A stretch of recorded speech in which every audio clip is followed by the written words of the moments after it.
Ainda lendo e comentando esse livro, Campo de Batalha da Mente, da autora Joyce Meyer. E hoje, nós, ainda no capítulo 1, nós vamos ler aqui o lado de João nessa parábola. Falamos o lado de Maria, agora nós vamos ver o lado de João, o marido da Maria, onde a autora cita nessa parábola, né, o problema, o conflito de um casamento que se estendia para a família toda, inclusive para os seus próprios filhos. E aqui fala assim: o lado de João da história envolve João. O lado da história envolve João, melhor dizendo.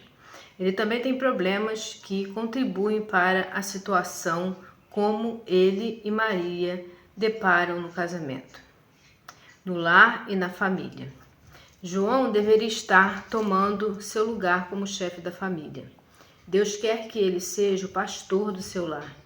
João também é nascido de novo e conhece a ordem correta para a vida familiar. Ele sabe que não deveria permitir que a esposa administrasse a casa, as finanças, a vida das crianças e a dele. Ele sabe tudo isso, mas não faz nada a respeito, a não ser se sentir derrotado e voltar-se para a TV e para os esportes.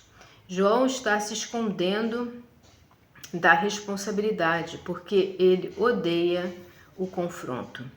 Ele prefere tomar uma atitude passiva, pensando: bem,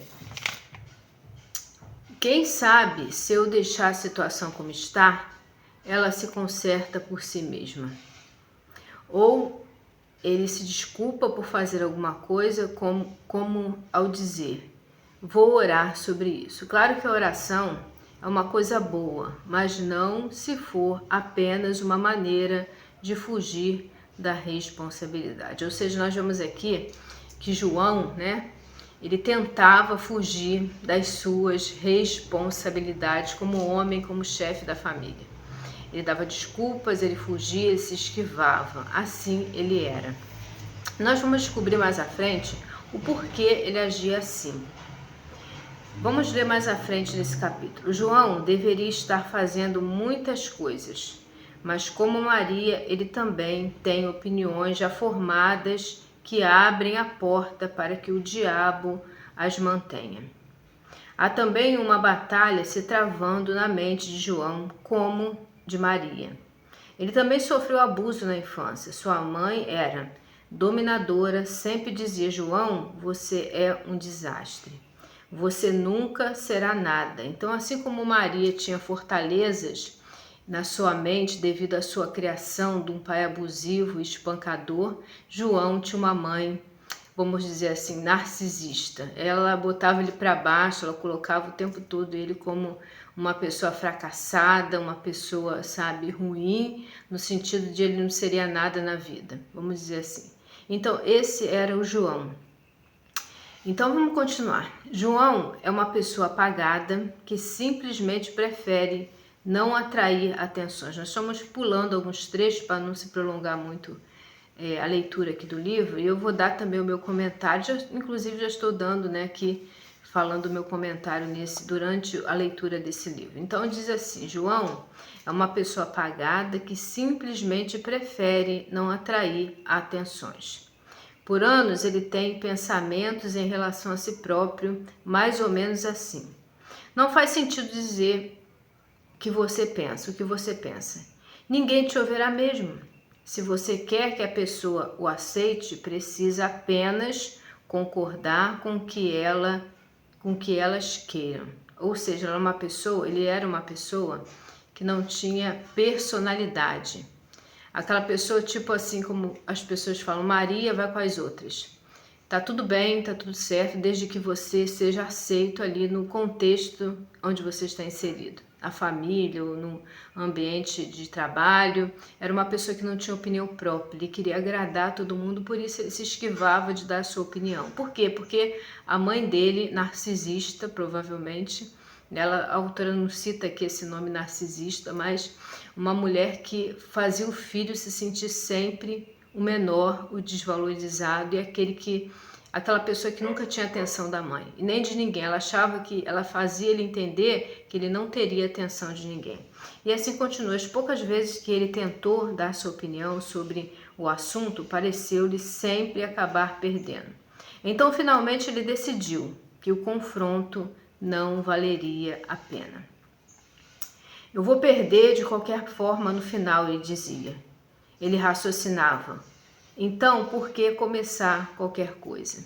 Era uma pessoa totalmente traumatizada e com trauma de inferioridade por causa de uma mãe que fez ele se sentir assim a vida toda. E casou com uma mulher dominadora que também tinha os seus traumas, então havia esse conflito no casamento.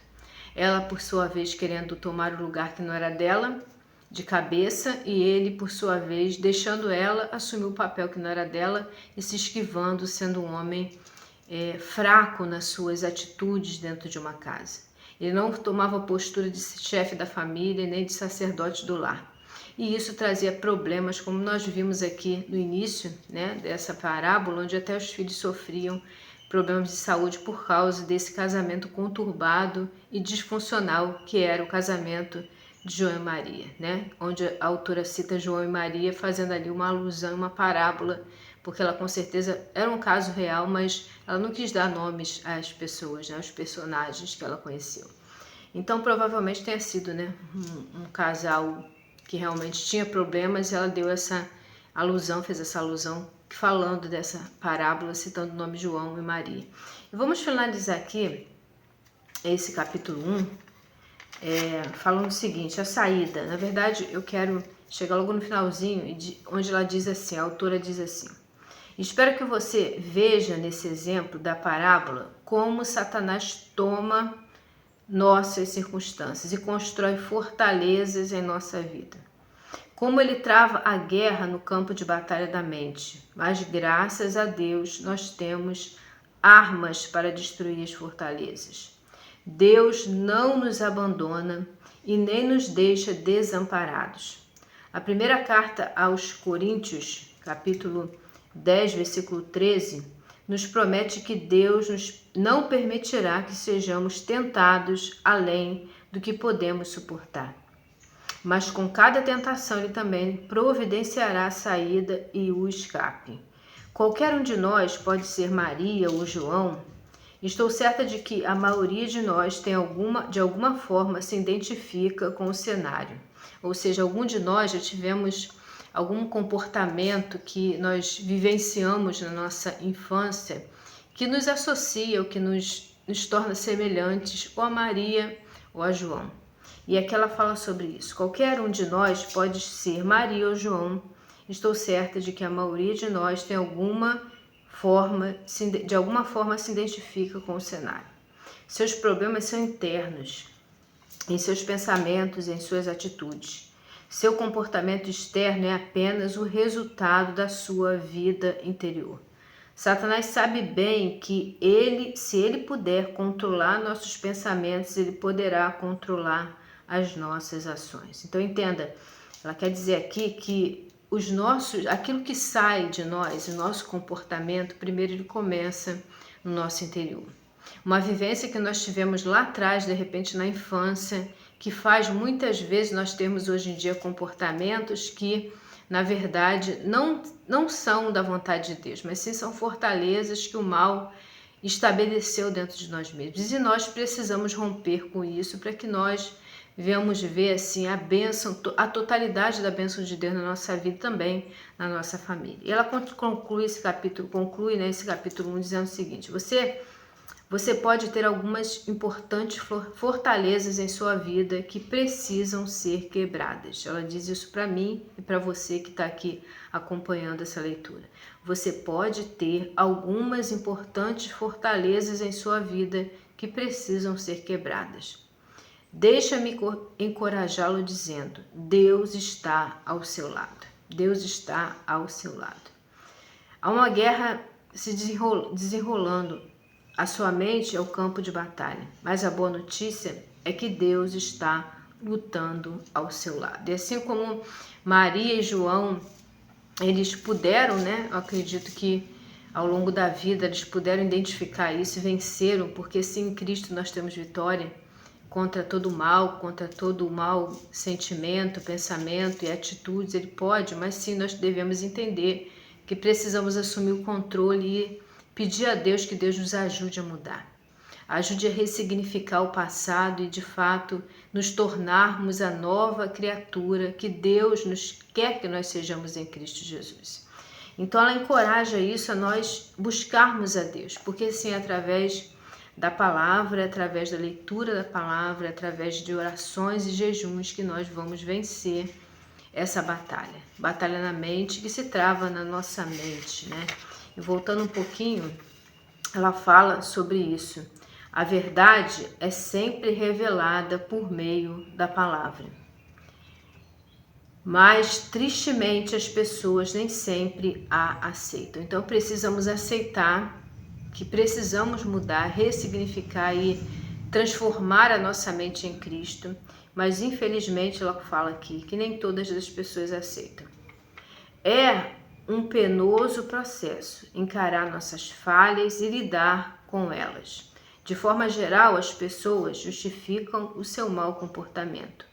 Elas permitem que o seu passado e o modo com que elas foram criadas lhe afetem negativamente o resto da vida.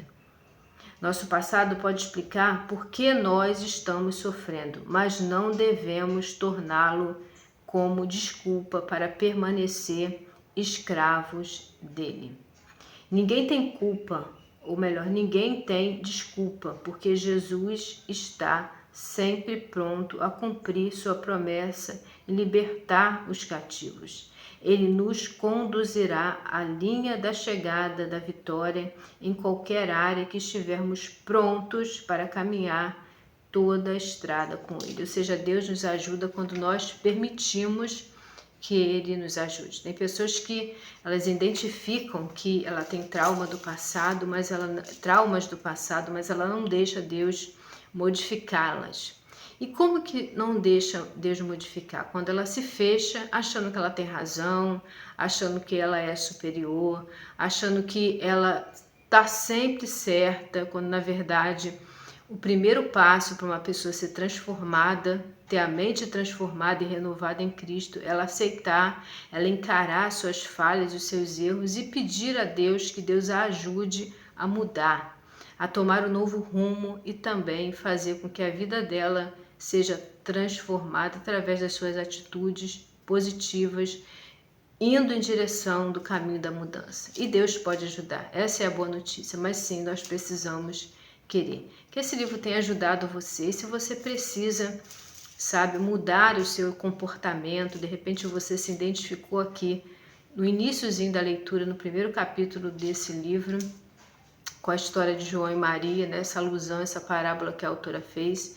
Então eu te convido a mergulhar mais fundo aqui nesse livro Campo de Batalha da Mente. É um livro que é de cabeceira, meu, tá até velhinho. Aqui a autora ela vai te dar versículos, passagens bíblicas que vão te apoiar nessa transformação que você precisa passar. Que eu também precisei passar e passo. Porque volta e meia eu releio e leio de novo para que nós entendamos que a nossa luta, de fato, ela não é contra a carne nem contra o sangue, mas ela é contra as forças espirituais das trevas que agem nesse mundo tenebroso. E nós precisamos nos armar das armaduras de Deus, estarmos bem nítidos de que existe essa batalha na mente, precisamos vencer todos os dias, para que o nome do Senhor seja glorificado através da nossa vida. Mas sim, o primeiro passo, com certeza, é nós deixarmos o Espírito Santo nos moldar. Sermos o barro na mão do oleiro para que ele molde e transforme e realmente não somente colhe os pedaços, porque não, ele não faz isso, mas ele faz de novo. E aqui esse livro pode também te ajudar nesse teu processo de transformação, nesse processo de fortalecimento do seu mundo interior, da sua vida espiritual. E o link dele vai estar aí no primeiro comentário fixado desse vídeo. Eu espero que esse vídeo tenha ajudado você, que essa leitura tenha ajudado você. Talvez eu traga mais aqui outros capítulos aqui desse livro, mas eu espero que Deus ele possa transformar você naquilo que Deus quer que você seja, em quem Deus quer que você seja. Mas para essa transformação acontecer, precisamos ter o conhecimento das armas que Deus nos deu e lutar com elas e decidir mudar. E dessa maneira Deus ele faz o restante, que é transformar o nosso coração, o nosso interior, para que as nossas atitudes sejam diferentes. Fique com Deus, fique na paz, e o link desse livro vai estar aí no primeiro comentário. Que Deus abençoe a sua vida.